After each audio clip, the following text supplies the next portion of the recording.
మన పూర్ణిమలో కళ్యాణం కమనీయం సేల్స్ ప్రతి 15,000 రూపాయల కొనుగోలుపై కంచి కాటన్ శారీ ఉచితం.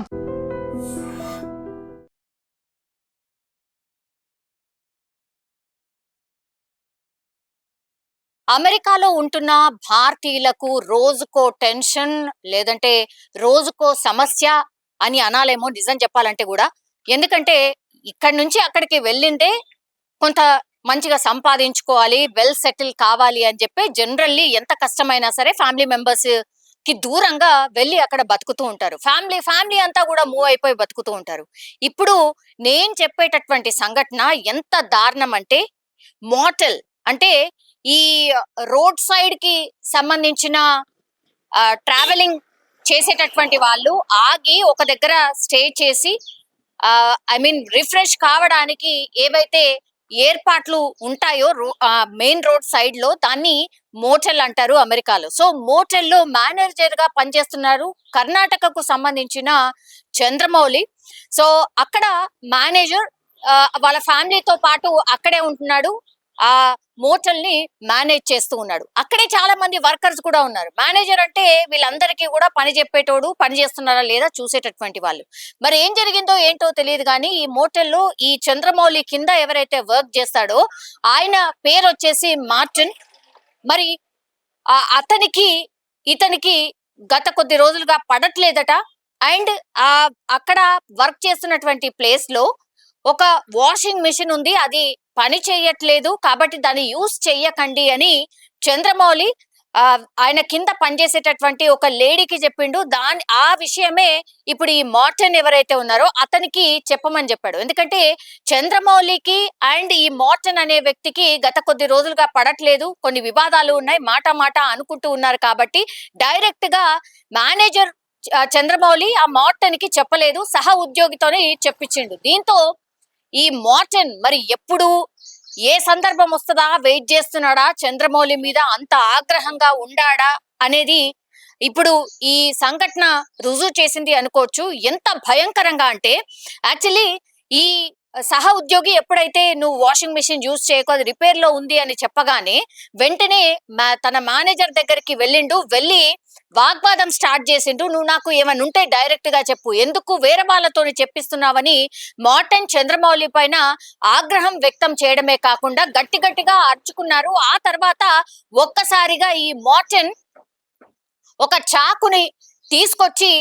చంద్రమౌళిని చంపడానికి ప్రయత్నం చేయడంతో అక్కడే తన భార్య అట్లాగే 18 సంవత్సరాల కొడుకు కూడా ఉన్నాడు. వెంటనే వాళ్ళు తేరుకొని పరిగెత్తండి అని వాళ్ళ హస్బెండ్ ని కాపాడే ప్రయత్నం వాళ్ళ ఫ్యామిలీ మెంబర్స్ అంటే వాళ్ళ భార్య అట్లాగే కొడుకు చేసినప్పటికీ కూడా అది విఫలమైంది. వాళ్ళిద్దరిని కూడా ఈ మార్టిన్ అనే నిందితుడు పక్కకు తోసేసి చంద్రమౌళిని అంటే ఆ మోటల్ కి ఓనర్ మేనేజర్ ఎవరైతే ఉన్నారో ఆ చంద్రమౌళిని అత్యంత దారుణంగా చాకు తీసి పూర్తిగా ఆయన కంప్లీట్లీ హెడ్ సపరేట్ అయ్యేంతగా దాడి చేయడం అనుకోండి, లేదంటే ఆ కత్తితోని పూర్తిగా మొత్తం హెడ్ ని సపరేట్ చేశాడు అని అంటే మీరు అసలు అక్కడ ఉన్న వాళ్ళు ఊహించలేదన్నమాట. ఒక్కసారిగా ఒక మనిషి తల నరికే అంత కోపం మార్టిన్ కి ఉంది అని తెలిసిన తర్వాత మరి చంద్రమౌళి అన్న దూరం ఉండాల్సిందా?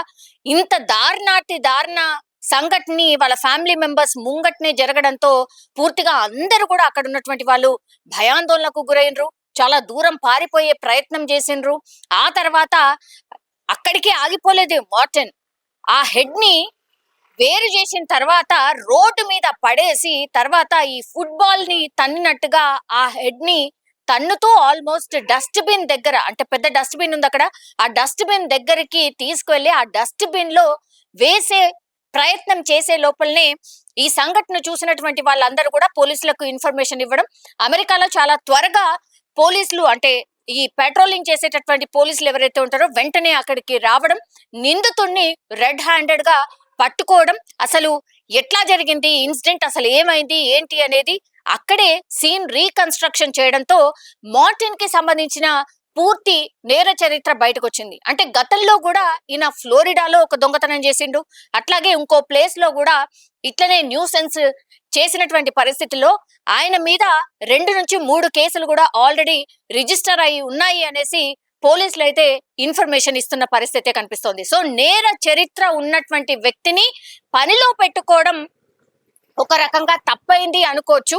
తీరా చూస్తే ఇప్పుడు ఒక మనిషి ప్రాణాలనే పోయాయి అనంటే అది కూడా అత్యంత దారుణంగా, అంత సైకోగా ఒక మనిషిని అంత దారుణంగా చంపడం అనేది ఇప్పుడు కలకలమే క్రియేట్ అవుతోంది. అండ్ ఇంకోటి ఏంటంటే వాళ్ళ ఫ్యామిలీ మెంబర్స్ పాపం వాళ్ళు చూస్తూ ఉండంగానే వాళ్ళ హస్బెండ్ ని, వాళ్ళ నాన్నని చంపడంతో పూర్తిగా ఫ్యామిలీ అయితే ఒక భయం గుప్పిట్లో ఉండిపోయింది అనుకోవచ్చు. అట్లాగే వాళ్ళ రోదనలతో అక్కడ మిన్నంటినటువంటి పరిస్థితి. వాళ్ళ హస్బెండ్ తలని సపరేట్ చేసి రోడ్డు మీద పడేసి ఫుట్బాల్ ఆడుతుంటే కూడా మేమేం చేయలేకపోయామంటూ వాళ్ళు ఏడుస్తున్న తీరు కూడా అందరినీ కలవరపెడుతోంది. ఇప్పుడు బ్రతకడానికని కర్ణాటక నుంచి చంద్రమౌళి ఫ్యామిలీ అక్కడ ఉండి కొంత బాగుపడదాం, కొంచెం మంచిగా అవుదామని వెళ్తే తీరా చూస్తే ఇప్పుడు తిరిగి రాని లోకాలకే వెళ్ళిపోయిన పరిస్థితి కనిపిస్తోంది. ఇట్లాంటి సంఘటనలు ఈ మధ్య కాలంలో అమెరికాలో కూడా చోటు చేసుకోవడం ఇప్పుడు భయాందోళనకు గురి చేస్తోంది అనుకోవచ్చు. అండ్ దట్టు డాలస్ లో, అంటే చాలా మంది మన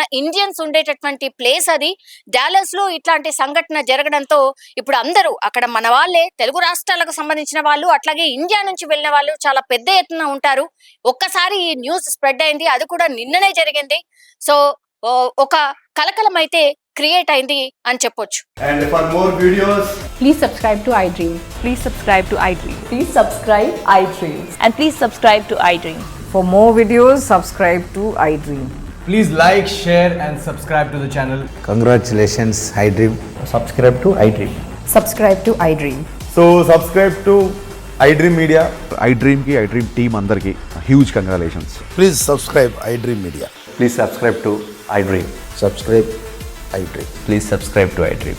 iDream అంటే నా కళల ఛానల్ను సబ్స్క్రైబ్ చేసుకున్న నోరు తిరుగుతలేదు, మీరైతే గంట గుర్తు కొట్టండి. For more such videos, please subscribe to iDream. Subscribe to iDream. Please subscribe to iDream. Please subscribe iDream Media. Please do subscribe to iDream. Please subscribe to iDream Media. For best entertainment and information, please subscribe iDream. And don't forget to subscribe to iDream.